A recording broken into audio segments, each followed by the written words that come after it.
വിവാഹ വാഗ്ദാനം നൽകി പീഡിപ്പിച്ചെന്ന പരാതിയിൽ തൃശൂരിൽ അറസ്റ്റിലായ ഇൻസ്റ്റാഗ്രാം ഇൻഫ്ലുവൻസർ തൃശൂർ താന്ത്യം സ്വദേശി യദു ഗിരീഷിനെതിരെ കൂടുതൽ അന്വേഷണത്തിന് പോലീസ് തയ്യാറെടുക്കുകയാണ്.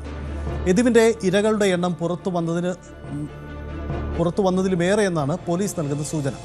നിലവിൽ ഇയാൾക്കെതിരെ 3 യുവതികളാണ് പരാതി നൽകിയിരിക്കുന്നത്. മൊത്തം 15 യുവതികളെ പീഡിപ്പിച്ചതായി കണ്ടെത്തിയെന്ന് പോലീസ് വ്യക്തമാക്കുന്നു. യുവതികളുടെ നഗ്ന വീഡിയോ ചിത്രീകരിച്ച് ഭീഷണിപ്പെടുത്തിയെന്നും യുവതികളിൽ നിന്ന് പണം തട്ടിയെടുത്തതായും പരാതിയിലുണ്ട്. ആജ്ഞ രവീന്ദ്രൻ വിശദാംശങ്ങളുമായി ചേരുന്നുണ്ട്. ആജ്ഞ, അടുത്തിടെ ഈ സോഷ്യൽ മീഡിയ ഇൻഫ്ലുവൻസർമാർ തുടർച്ചയായി വിവാദങ്ങളിൽ പെടുന്നതാണ് നമ്മൾ കണ്ടുവരുന്നത്. എന്താണ് ഈ കേസിൽ സംഭവിച്ചിരിക്കുന്നത്? പോലീസ് നൽകുന്ന സൂചനയനുസരിച്ച് കൂടുതൽ ഗുരുതരമായ പരാതികൾ ഇനിയും വരാനിരിക്കുന്നു എന്നാണോ?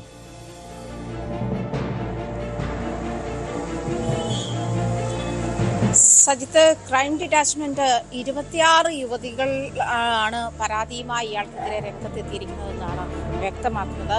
ഇയാൾക്കെതിരെ നിലവിൽ 3 യുവതികളുടെ പരാതിയുണ്ട്. ആ പരാതിയുടെ അടിസ്ഥാനത്തിൽ പോലീസ് നടത്തിയ അന്വേഷണത്തിലാണ് നിരവധി പേരെ ഇയാൾ ഇൻഫ്ലുവൻസർ എന്നുള്ള നിലയിൽ സൗഹൃദം സ്ഥാപിക്കുകയും ശേഷം അവരുമായി പ്രണയത്തിലാവുകയും വിവാഹ വാഗ്ദാനം നൽകി അവരെ പീഡിപ്പിക്കുകയും നഗ്ന വീഡിയോ ചിത്രീകരിച്ച് അത് വെച്ച് ഭീഷണിപ്പെടുത്തി പണം തട്ടുകയും ചെയ്യുന്ന സാഹചര്യം ഉണ്ടായിട്ടുണ്ട് എന്നുള്ളത് തന്നെയാണ് ഈ നിലവിൽ ലഭിച്ചിരിക്കുന്ന പരാതികളുടെ അടിസ്ഥാനം അത് തന്നെയാണ്.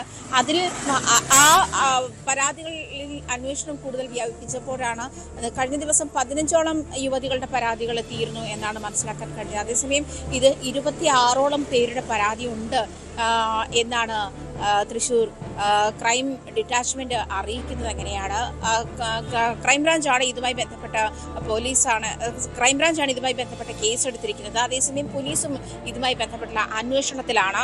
എന്തായാലും ഇയാൾ ഈ യദു ഗിരീഷ് എന്ന പേരിൽ ഇൻഫ്ലുവൻസറായി നിരവധി ഐഡികളുണ്ട്, ഇയാൾക്ക് ഇൻസ്റ്റഗ്രാം ഐഡികളുണ്ട് എന്നാണ് മനസ്സിലാക്കാൻ കഴിയുന്നത്.